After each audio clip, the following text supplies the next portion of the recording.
Keempat, menghindari diri dari perkara yang membinasakan kita. Antum bisa lihat di dalam surah Al-A'raf, di antara bahaya yang membahayakan kita itu berbicara tentang Allah, tentang agama tanpa ilmu. Dikatakan oleh Allah Subhanahu wa taala, "Qul innama harrama rabbi al-fawahisha ma zahara minha wa ma batan." Sesungguhnya yang diharamkan Rabbmu adalah perbuatan keji, baik itu nampak ataupun tidak, dan perbuatan dosa, melanggar hak manusia sampai urutan-urutan menserikatkan Allah, sampai bicara tentang Allah tanpa ilmu. Berapa banyaknya orang ingin bicara tentang Allah tapi tidak banyak ilmu. Dia ingin mengenal Allah tapi bukan dengan apa yang diajarkan oleh Rasulullah sallallahu alaihi wasallam. Mereka cari jalan ke lain untuk mengenal Allah, sehingga apa yang ia dapatkan bukannya mengenal Allah, dia justru jauh dari Allah. Saya tidak tahu di sini di Batam ada orang satu majelis, dia mengatakan, gurunya mengatakan bahwa bisa melihat Allah dengan syarat bayar 600.000. Allah, 600.000 murah sekali. Antum lihat artis saja sampai 2 juta. Lihat Allah 600.000. Tapi aneh, ada juga orang ikut.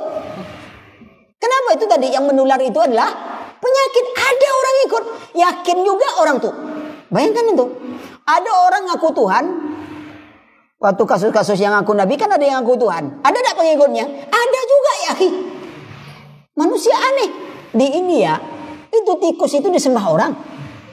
Tikus. Bayangkan antum tuh. Di tempat kita macam-macamnya disembah orang. Di Jepang, maaf bicara, kemaluan disembah orang. Kelentengnya itu, patungnya itu, mak bicara kemaluan. Patungnya itu kemaluan. Itu dipuja tuh sebagai dewa kesuburan. Bayangkan otak manusia itu. Maka itu jangan untuk bicara tentang Allah tanpa ilmu, harus lihat dalil Quran. Kalau Allah Subhanahu wa taala menetapkan tentang zatnya Allahu Rabbul Alamin, ya.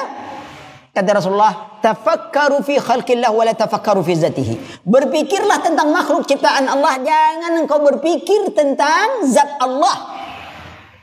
Ada orang ingin cari apa yang ada sebelum Allah ada. Tentu jadi gila dia. Sebab dia mencari apa yang ada sebelum Allah ada. Tentu gila jawabannya. Maka itu banyak orang-orang tua kita kasih nasihat. Nak, ngajinya jangan terlalu tinggi. Nanti kamu jadi orang gila, kata dia. Apa ilmu Rasulullah dan para sahabat tak tinggi apa? Tinggi. Apa yang dia kaji? Kenapa dia mengaji lewat dari batas yang ditentukan? Jangan berpikir tentang zat Allah. Tak bisa kita pikirkan. Tahu saya itu yakin ini listrik. Kalau ditanya mana listrik sebenarnya? Bisa tidak antum tengokkan yang listrik itu mana? Antum orang fisika atau tunjukkan pada anak mana yang listrik itu sebenarnya. Takkan dapat. Sama itu angin. Ada tak angin? Bisa tak antum pegang angin itu, tunjukkan pada anak macam apa bentuk angin? Tak bisa dicerna oleh akal. Angin masuk dalam kereta jadi kereta angin, masuk dalam perut masuk angin kita. Kalau kentut itu keluar angin, masuk dalam minyak angin. Namun tak ada yang tahu bentuk angin. Itu baru masalah makhluk. Tak bisa kita hayal. Lalu bagaimana kita ingin berpikir zat Allah? Tak bisa. Ya, makhluk halus. Bisa tak kita lihat? Tapi ada dunia lain. Katanya, kalau antum nonton dunia lain, berarti antum orang lain. Salah antum sendiri. Ngapa antum nonton dunia lain? Ya. Sampai ada film di sini ada setan. Ada tak filmnya gitu? Ada. Ya, kalau antum nonton, berarti antum.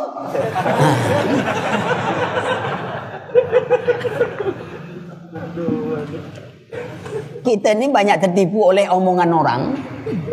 Ya. Padahal kadang-kadang omongan itu sebuah permainan. Kadang-kadang kalau pergi keluar jangan lihat ada penjual-penjualan, tukang obat gitu. Bicaranya mantap ya Ki. Ana sering meneliti itu pembicaraannya. Dia bilang, ini minyak. Apabila kita ambil dimasukkan ke dalam botol dan kita letakkan di 4 sudut tanah pertanian kita, insya Allah babi akan tidak masuk ke dalamnya. Insya Allah babi tidak akan masuk ke dalamnya. Betul tak omongan dia? Betul. Kita salah paham. Akhirnya dia beli. Letakkan gini. Kok masuk babi? Kok bisa masuk babi, kata dia? Saya kan bilang tak bisa masuk. Ya tapi masuk ke kebun saya. Saya bilang tak masuk ke botolnya. Bukan ke kebun. Lihat. Orang tertarik tuh. Mantap ini obat. Tuh dia. Ini kalimat-kalimat itu penjual obat tuh pintar. Ini tali. Nanti kita bisa jadikan ular. Dan ular itu berbisa ya Ki. Nah ini ada obat ular. Nggak jual obat dia.